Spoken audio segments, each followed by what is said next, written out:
What's up, guys? Welcome to the Addict to Entrepreneur podcast. I am the host, Quentin Warner, and today I'm going to be going off of my previous video titled Self Talk.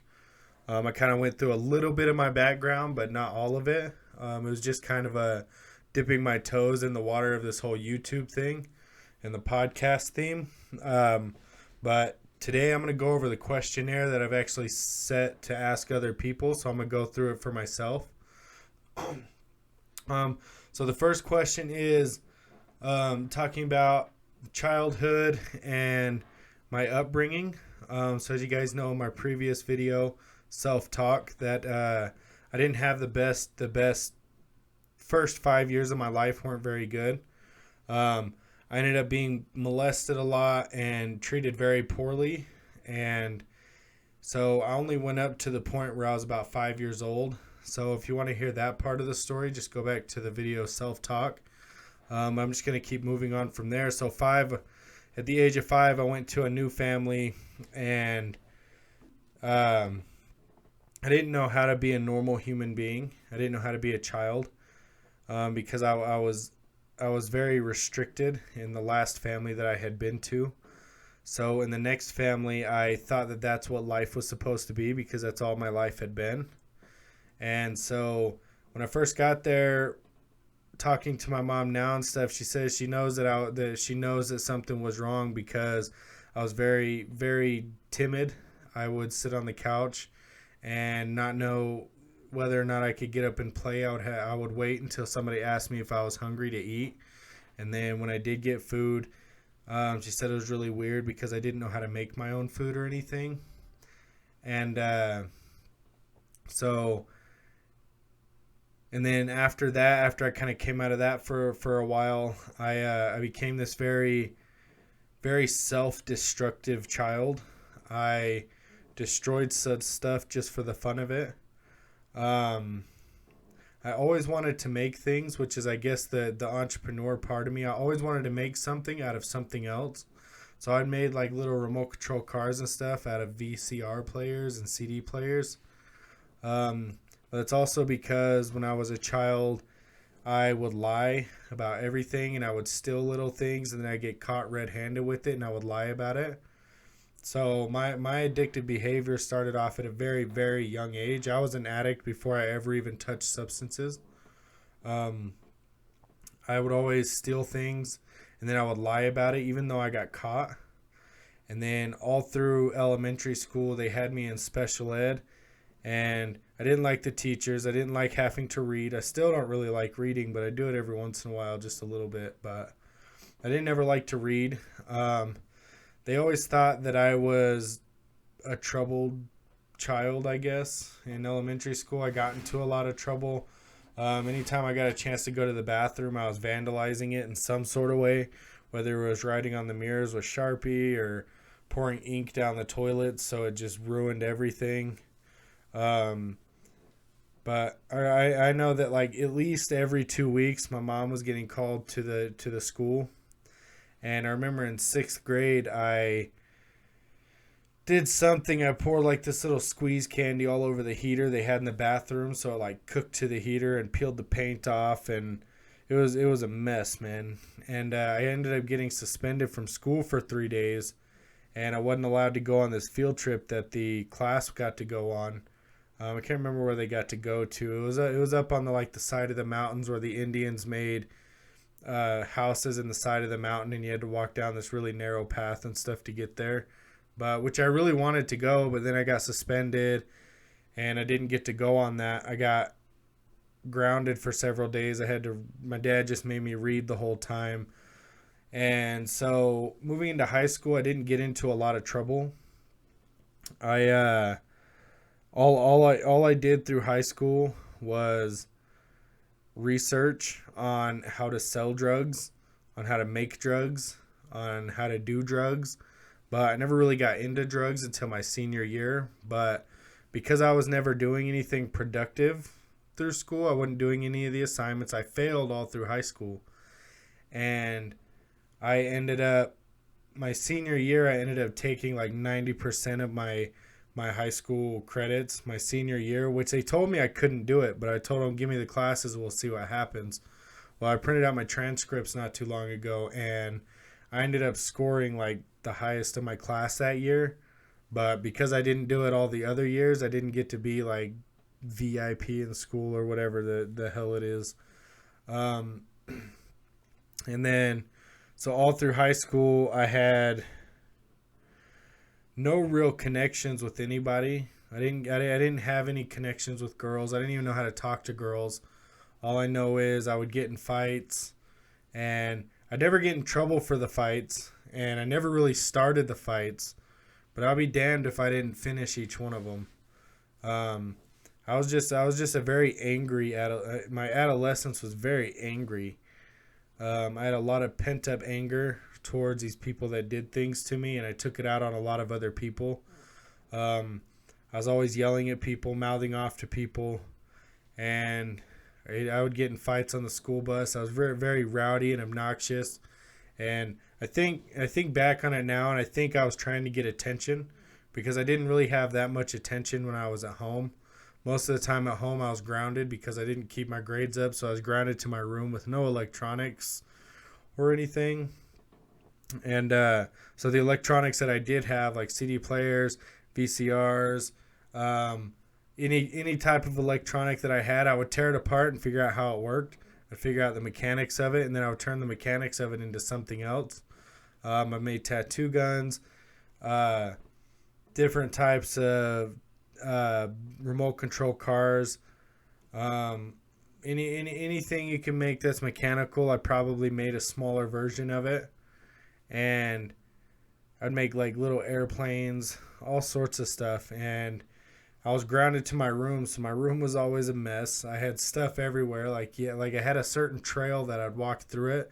So my life in high school, up until my later years of high school, when I stopped really listening to my parents, when I decided that I was an adult and I was going to do what I wanted to do, and there's nothing that they could really do about it.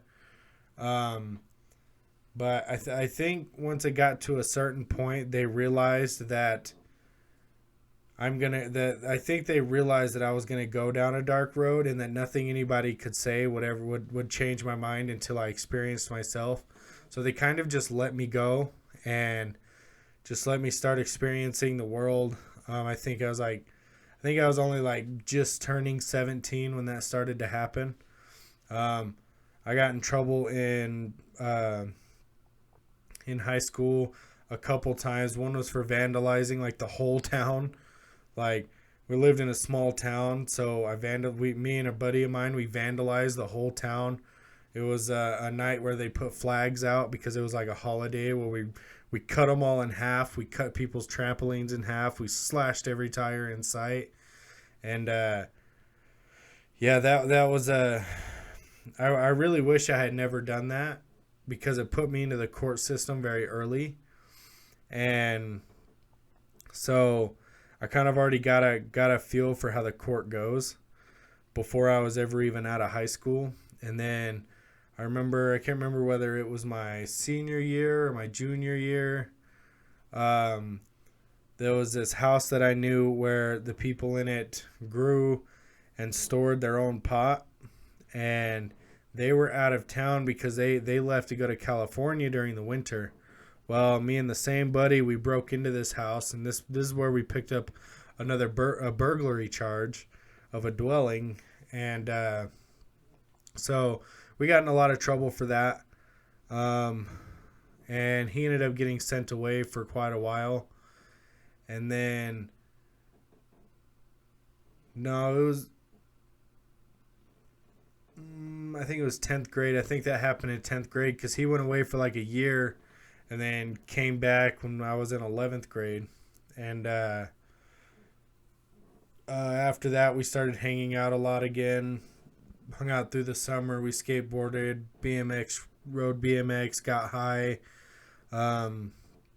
Just running, trying to figure out where to get the next bag of weed at. And at this time, I didn't know it, but he was lacing it with meth, and I didn't know this till like after I graduated high school. I didn't know this, so But he was lacing it, so we were always hyped up and always like, I thought that weed was supposed to give you an uppity high.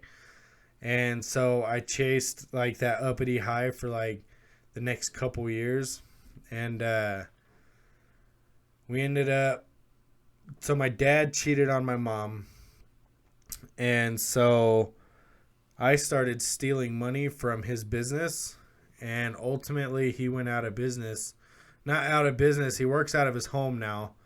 But he doesn't own the facility which he was working in before.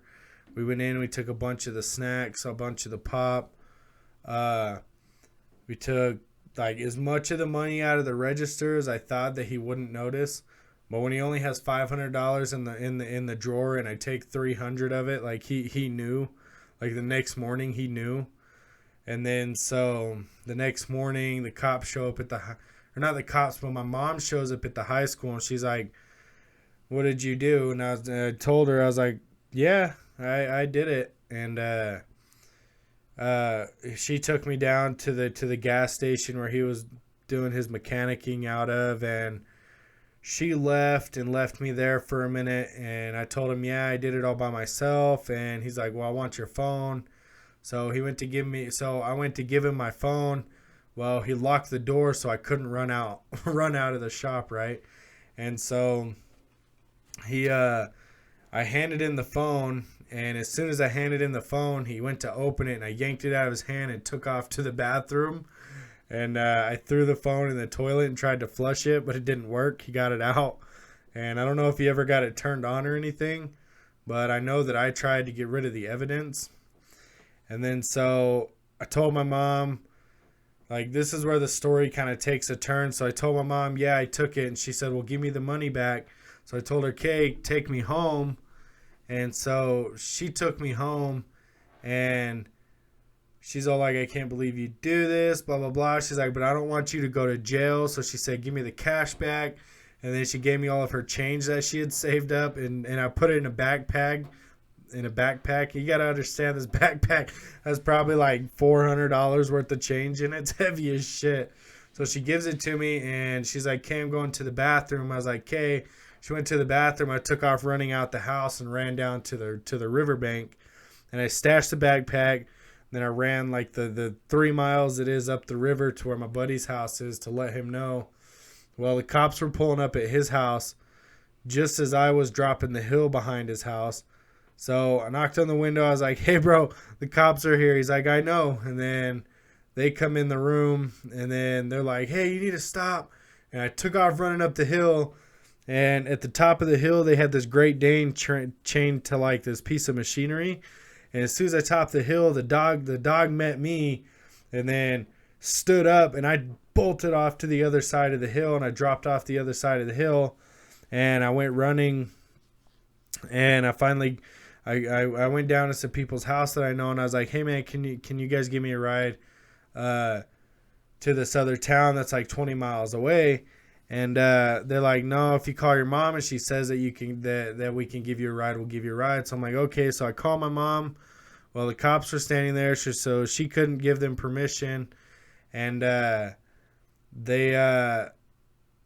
my mom ended up convincing me to just turn myself in. So I turned myself in, told my mom where the backpack was so she could go get it, and they took me off to the juvenile detention center that night, where I spent if I remember correctly, I think a month, 4 weeks.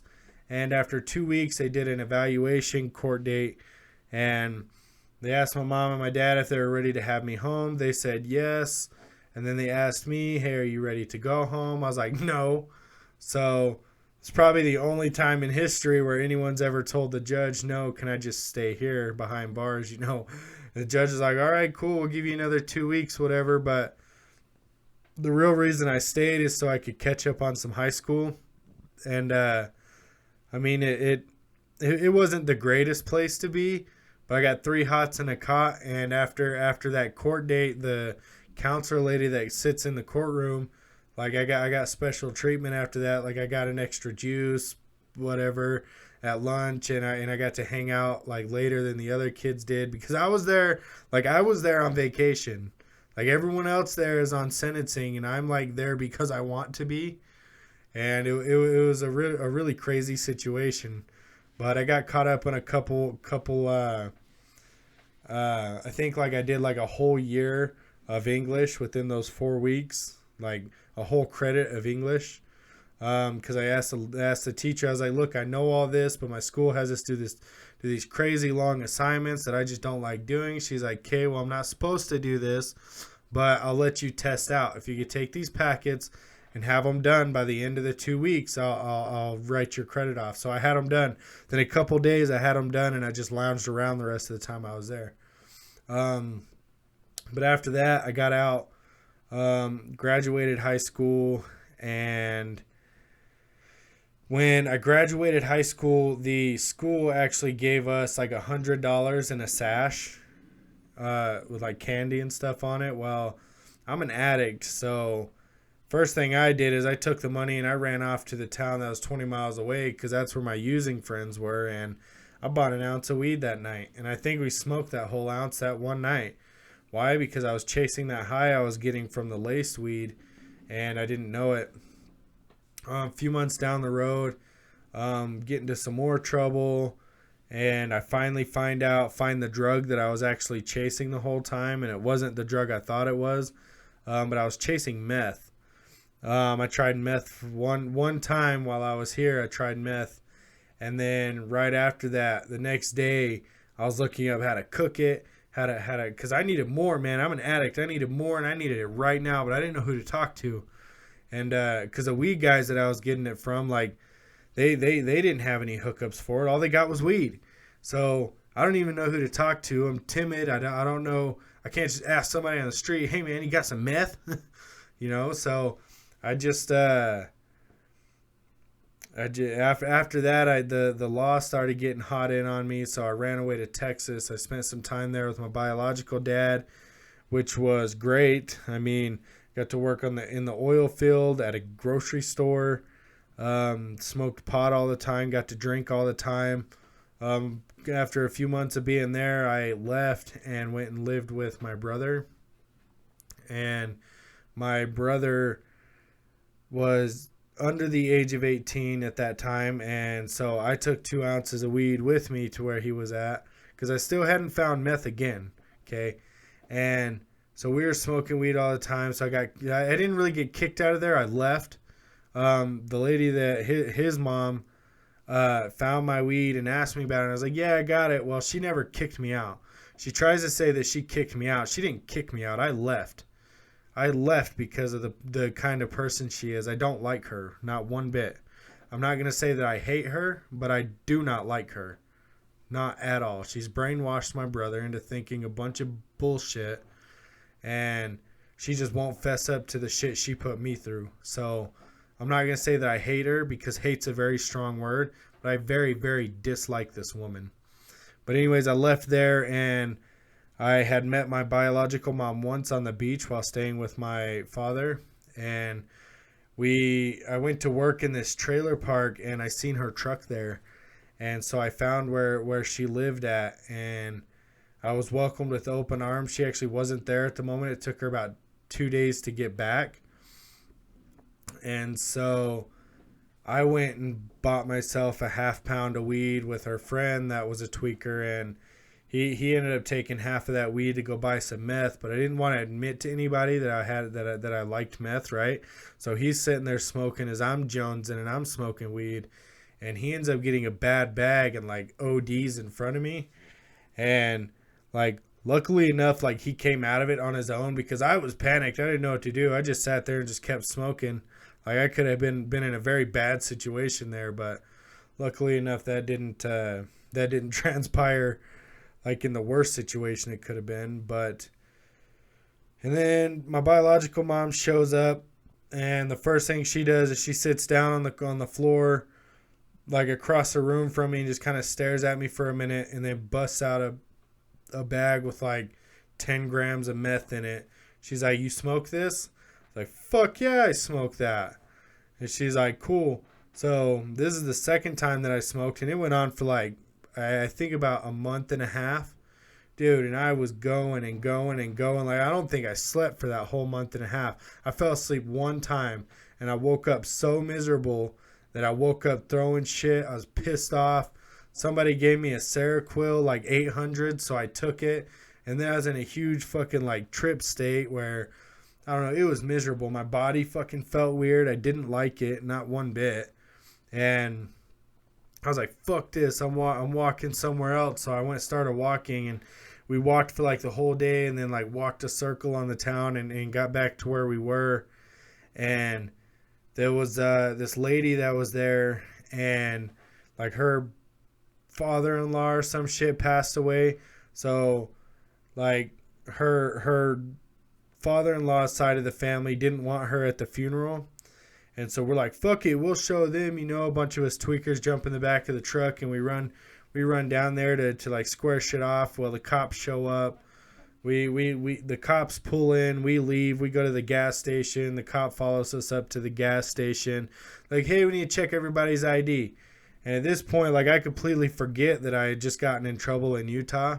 So I give them my ID, whatever, and they give everybody else's back, and they're holding mine, and they're all like, oh, well, he's got a warrant, so we're waiting to see whether or not it's extraditable, whatever. And sure enough, it was. And they arrested my ass there on the spot, threw me in the Nacogdoches County Jail, and I sat there for 1 day under 3 months. 90 days is what they had to come and get me, and they waited for the last day. But the jail didn't change anything that I was doing. There was more dope in jail than I was getting on the streets. It just wasn't the same kind. They were giving... In there, it was like opiate based, and like Xanax and Seroquel and Oxys, and so that took me down a different road of drug use, which I was in jail, and we were just going and going and going and going, and they finally extradited me back to here, and I sat in jail for 5 days here. I'm not gonna say the town that I'm in, because I don't know, just privacy reasons, and they extradited me back to here. I'll just say that it was like this, like 3 states away, and so they extradited me back to here, and I sat in jail for 5 days here. My mom bailed me out, and then I lived at my mom's for a few days, I think like a week and a half, and like, so when I stayed with my biological mom, we lived at a meth house. Like a meth lab house. So I got to learn how to do it. So I started cooking dope in my mom's house, and the chemicals got away from me one day, and like it fumed the whole house up. And my mom's like, "What are you doing in there?" I'm like, "I'm not doing nothing, man."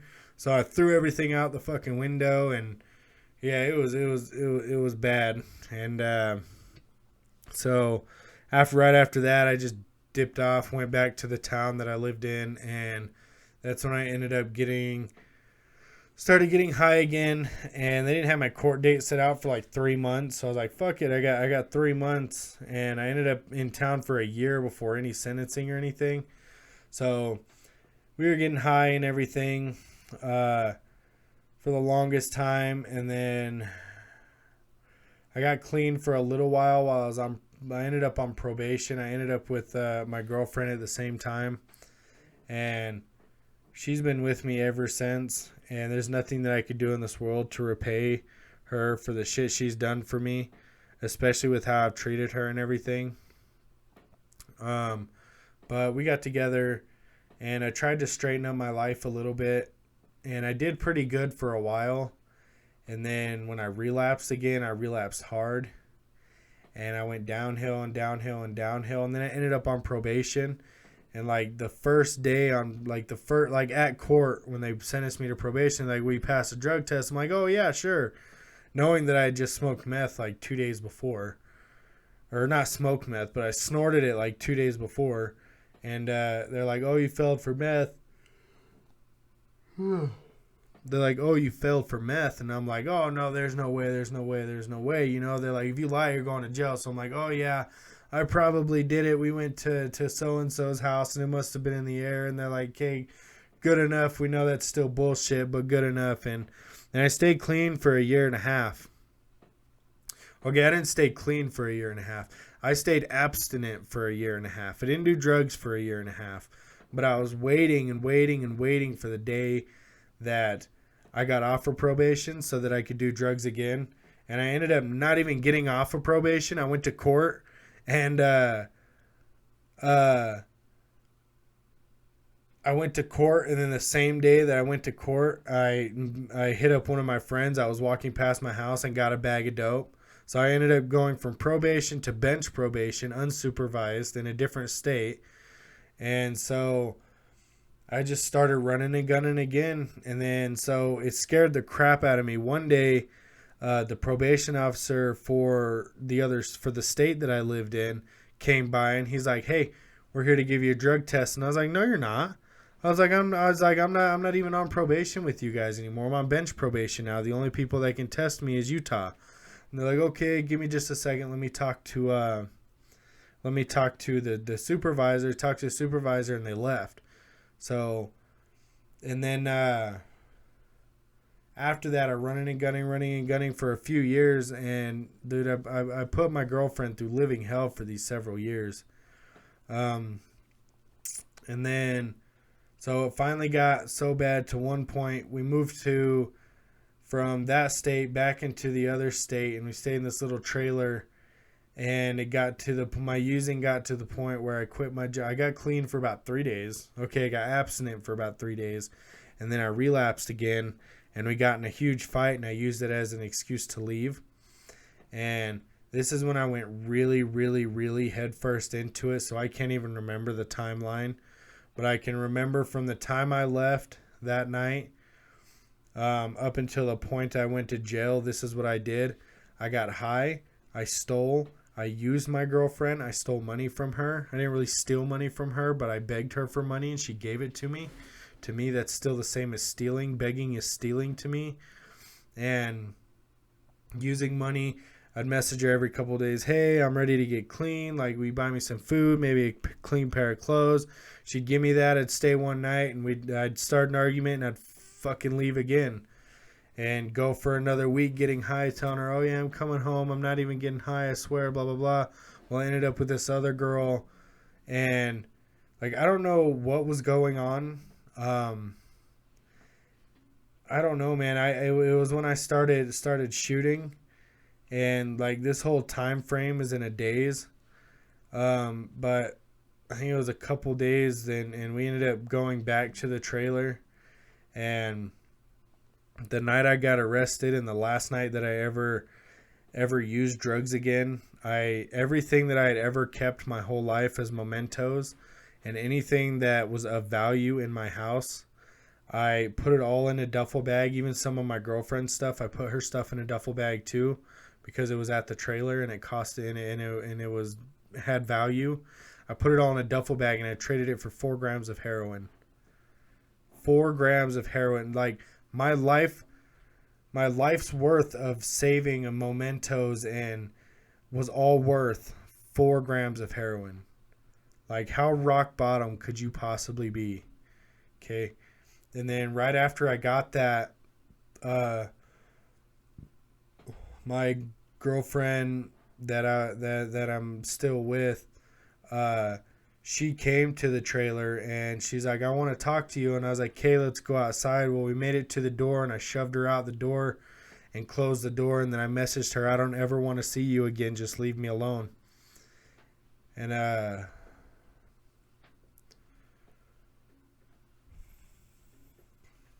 sorry. I told her I didn't ever want to see her again, and I was gonna make that happen that night.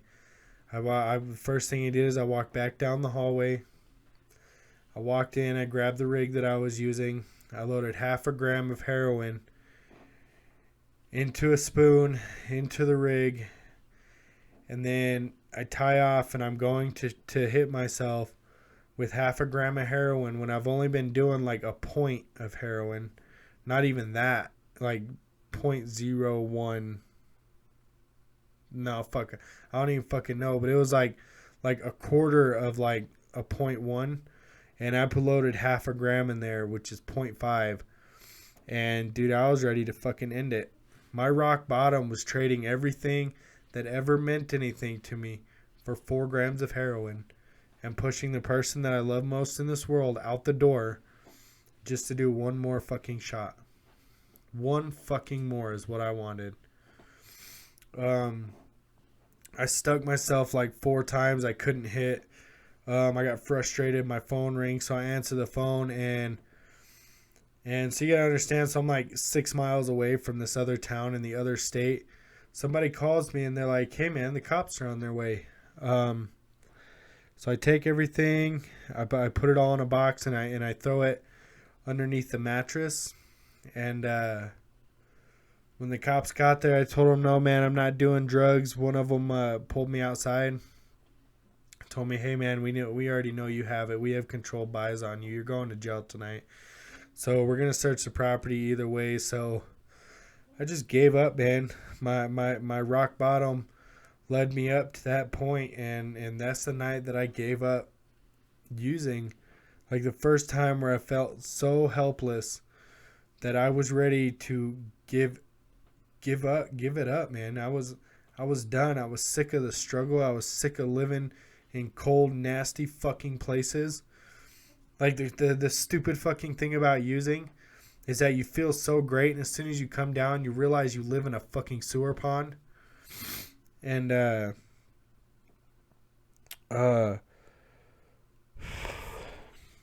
but they took me to jail that night, and then even after being in jail for a little while, I still used my girlfriend.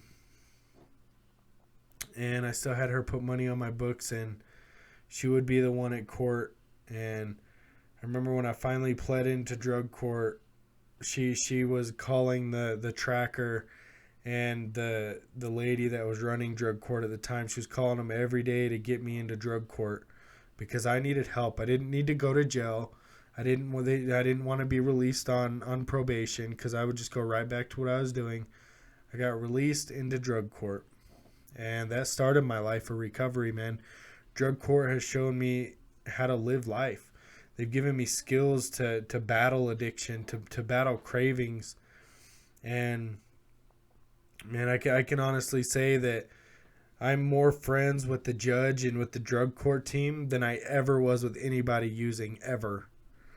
I can form genuine relationships now.